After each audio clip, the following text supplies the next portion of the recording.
Mauricio.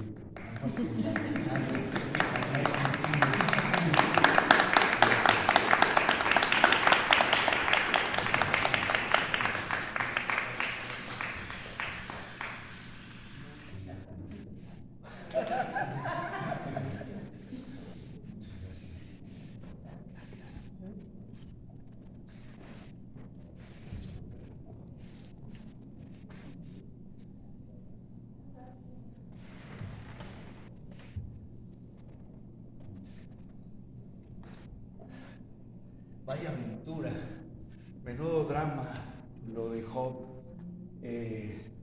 Y fíjense que para compartirles un poquito, lo que nos llevó a todo esto fueron cosas increíbles, por no decir otras cosas. Yo nunca me gusta usar palabras que luego se prestan a la relatividad. Ya el ser humano maneja las palabras y para uno significan unas cosas, para otros. Hay traducciones de la Biblia y te equivocas en una palabra y ya se entendió otra cosa. Entonces hay que tener mucho cuidado al hablar.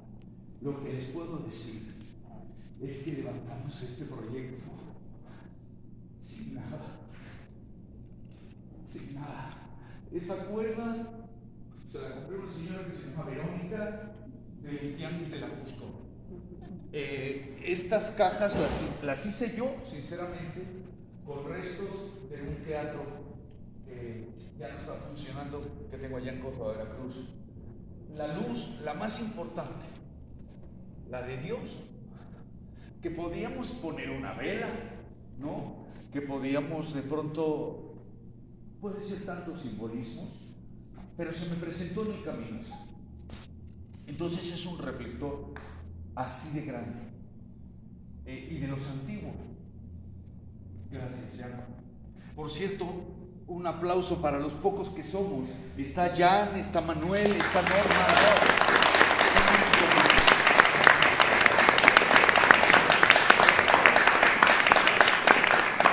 Y les decía, me tocó una obra de teatro, ahí me llamó, era mi jefe, un compañero, gran persona, Alberto Mayagoitia, y la obra fue Mi Cristo Roto. Y yo conocí esa obra porque mi mamá escuchaba el disco, como tantas mamás y tantas abuelitas y tal. Y entonces me mandó ese proyecto y yo no quería saber nada del teatro. Pero me acuerdo que había una frase que decía así: porque Cristo anda y está en todo este revuelto e inverosímil mercado que es la vida. Y de pronto yo me encontré esa cuerda, me encontré esa luz, y llego a la casa y yo dije, va a volar toda la casa cuando lo conecte, porque además era una lámpara antigua y estaba todo pelón el cable y tal, y ya me la sé, ya soy muy arriesgado para esas cosas. Me tocó una vez un personaje que era en Rayito de Luz, que era un inventor que destrozaba todo. Ese soy yo, la verdad. Entonces dije, pues ahí voy. Y de repente un haz de luz impresionante. Fíjense, ¿no? Entonces, ¿cómo vas haciendo? Como la cenicienta, como un ceniciento de los despojos, y a veces nosotros somos los despojos de otros. Pero ¿qué tal si les das otra vida? Si aprendes a hacer de la basura algo muy grande, ¿no? Entonces, fíjense qué increíble es la luz de Dios. Luego he contado muchas veces lo de las botas del adversario. Nos habían dado clases de equitación en el CEA y yo tenía unas que me habían costado una fortuna. En ese entonces éramos muy pobres, más. Y entonces, pues nada, teníamos que comprar unas botas a fuerza porque querían que tomáramos equitación. Entonces yo esas botas todavía las conservo. Y entonces las tenía y dije, les voy a poner un cierre porque el teatro necesita hacer los cambios rápido y todo. Y estaba con eso y me fui al famoso tianguis de los jueves de la Jusco y de repente le digo a un amigo, le decimos Gonzalo, oye Gonzo, ahí veo unas botas, era solo un par. Recuerden que yo no fui a una zapatería ni a Liverpool. Y de pronto, pues eso, unas botas de equitación, con cierre. Y le digo, ¿en cuánto me dejas esas botas? Por ser partir, 70 pesos. son los precios que se manejan allá. Por eso voy. Me cunde la producción. Y entonces abrí el cierre y traía hasta las espuelas que se usan en equitación. Y yo las veía muy pequeñas. Y entonces dije, nada, las voy a cortar y con un zapato ahí inventamos algo. Y llego a casa y yo las veía y digo, obvio que tengo cuidado. Y si son objetos, ya me sé mi mezcla. Es jabón Roma con cloro y mis guantecitos. Y entonces limpio las cosas. Pero aquí con las botas digo, pues le voy a poner talco.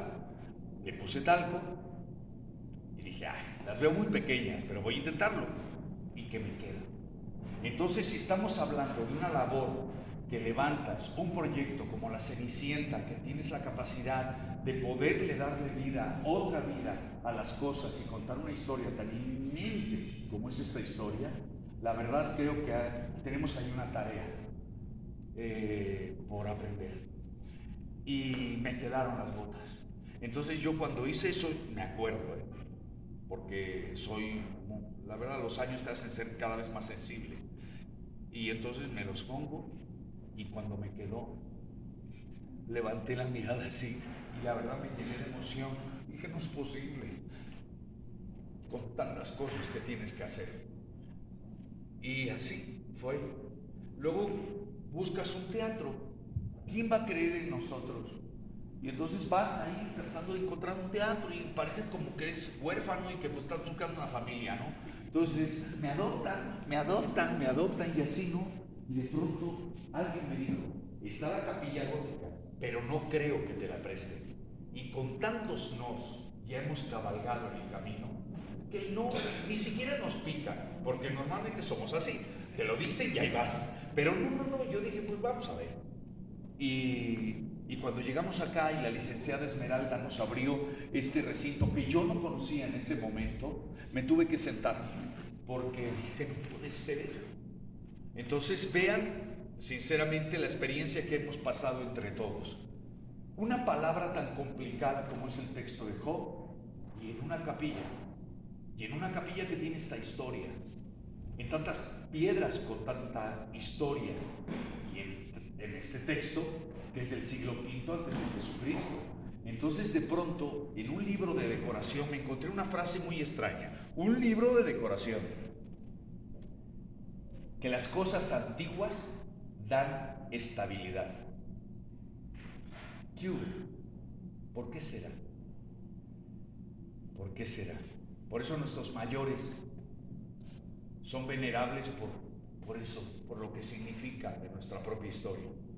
Entonces nada, ha sido una lección gigantesca, nos han coronado con presencias como las de ustedes, estamos yendo en gira, vamos a ir a muchos lugares, fíjense. Yo no soy ningún empresario así que le sepa mucho y de repente pues vamos a ir a Reynosa, a Matamoros, a San Luis Potosí, a Ciudad Juárez, a Tijuana, y ya hemos ido a varios lugares. Y lo que te dicen las personas, porque yo trato de pronto al final de saludar y te dicen muchas cosas. Yo no cambio esta obra por nada. Lo que he aprendido ha sido gigantesco. Y he estado en muchas obras, pero por eso ni me duelen los golpes. Y estoy con el cuerpo que otro podría ser, pero no tengo ya la edad de hacer Jesucristo, ¿verdad? Porque el cuerpo lo tengo todo golpeado. Pero no me duele. No, sinceramente, llego a la casa, bueno, sí me duele, pero haz de cuenta que llegas contento. Y dices, qué bonito, y te empiezas a acordar de todas las caritas que viste en la función, ¿no? Nada. Entonces les agradezco de todo corazón que hayan venido un día tan especial como hoy aquí a vivir esta historia y que sepan que de mi parte, por ejemplo, no es esa actitud fatua que pueda tener un actor. Yo la verdad estoy siendo un aprendiz y Y me encanta el estado de humildad en el que vistes este smoking. Lleva 4 años, 4 temporadas este pantalón. Y no saben cómo lo quiero. Todos los que son talacheros ya saben cómo queremos nuestra ropa de trabajo, ¿sí o no? Se ve espantosa, pero cómo le tenemos cariño, ¿no? Y entonces yo hoy, porque ayer se nos mojó mucho esto, y lo dejé aquí, quería llevármelo para al menos que tuviera un poco de sol, y me traje otra ropa, pero dije, no, porque las costuras que tiene, vean todo el tiempo que se tardaron en hacer a Frankenstein con Robert De Niro, no el de ahorita, me refiero a Robert De Niro porque ese sí tenía muchas costuras, este no tantas. También fue un mogollón de tiempo en que se tardaron en maquillarlo, por supuesto, pero la versión que hizo Robert De Niro, ¿cómo me acuerdo? Porque cada tramo de piel tenía como costura, ¿no? Y así siento un poco esto que dices, a ver, en la industria hay rangos de vestuaristas, de utileros. ¿Saben cuánto cobraría un vestuarista para dejarlo tan auténtico como esto? Ahí lo dejamos de tarea. Pero nada tan auténtico como que te dejes la vida en lo que crees, en tu quehacer, que hagas las cosas con verdadera vehemencia medida y con la mano de Dios, por supuesto. Les agradezco mucho. Bonita noche. ¡Ea!